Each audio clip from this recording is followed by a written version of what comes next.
Hi there, Valerie and Kyle here on EchoSlam.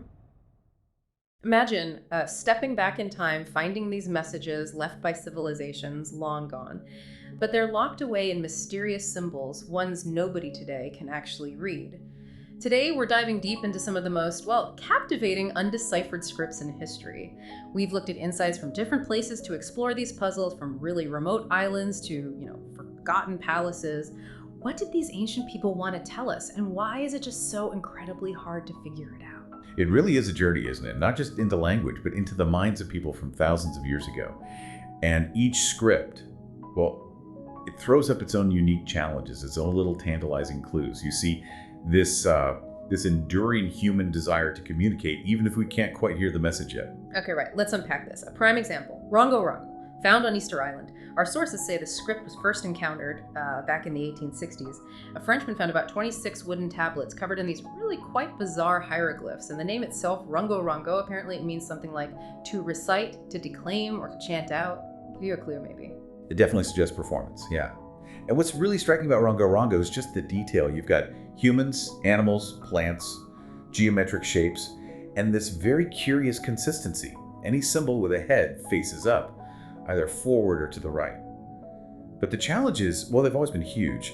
So few texts exist. There's no context like pictures alongside, and the language it represents, we just don't really know it well. Some theories even suggest it's not true writing at all. Maybe just a memory aid or something. Exactly, or decoration. But the carving is so careful, so consistent. It feels like an intentional message, doesn't it?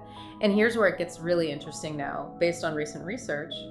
Radiocarbon dating. It seems these tablets were actually made much later than people thought, maybe between 1810 and 1870. Yeah, that really shakes things up, changes the timeline. Totally. And get this, 3D modeling has even revealed hidden glyphs, like writing grooves underneath that you couldn't see before. That's a crucial development. Because if you connect this later dating, it suggests Rongo Rongo might not be some ancient lost script from the island's peak. It could be maybe a much faster development, perhaps even a reaction to the pressures of European contact, the slave raids that devastated the population.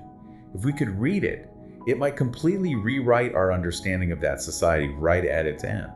How they tried to record things before the collapse. Wow, okay, so beyond Easter Island, there are plenty of others, right? Like the Phaistos Disc. Oh yeah, the Phaistos Disc, beautiful thing. Found in Crete, 1908, this golden-looking clay plate just covered in stamped pictograms. You see things like a tattooed head, a helmet, an eagle, all spiraling into the center.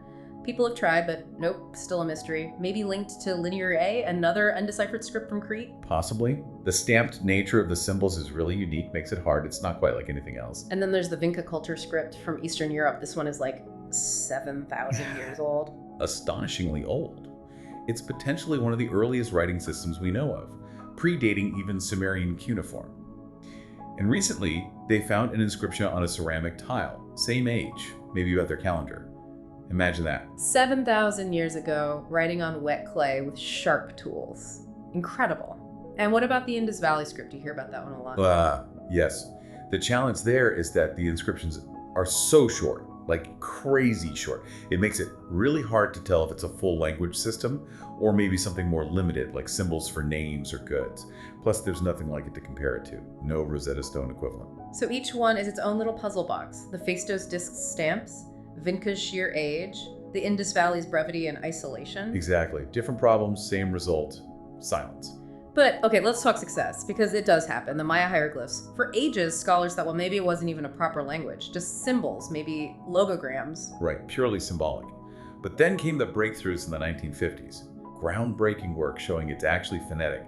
The symbols represent sounds. Which was huge. It meant they could actually write down spoken sentences. By the 70s and 80s, it was clear. Suddenly, we weren't just looking at abstract symbols, we were reading their history, kings, wars, daily life. It completely changed our view of Mesoamerica. It really shows that decipherment is possible. And look what it unlocks. A whole civilization's voice, basically. Mm-hmm. It's definitely a beacon of hope for these other mysteries. Which brings us to maybe the ultimate enigma, the Voynich Manuscript. The Voynich, yeah, that one's a head scratcher. Found in 1912, right? A 15th century book, Beautiful handwriting, looks like a real language, patterns that seem familiar. But code breakers, Yeah. stumped for centuries. It's got weird plans, astrological charts, strange diagrams. And a language no one recognizes or can read at all. So is it proof of some lost knowledge of forgotten civilization, or Yeah. just the most elaborate, clever hoax ever made?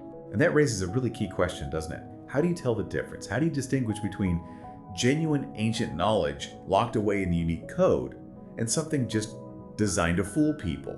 The patterns seem intentional, like someone wanted to communicate, but the meaning completely escapes us. It's like a game across time. So what does this all mean then? From Easter Island to Crete to this baffling book, these undeciphered scripts, they're potent reminders that history still has so many secrets, keys waiting to be found. Absolutely. And what's fascinating, I think, is how each mystery pushes us to think differently about language, about communication itself, and about that deep, enduring human need to leave a mark, to send a message forward. It really makes you wonder, doesn't it? What messages are we leaving behind right now that people in the future might find just as baffling?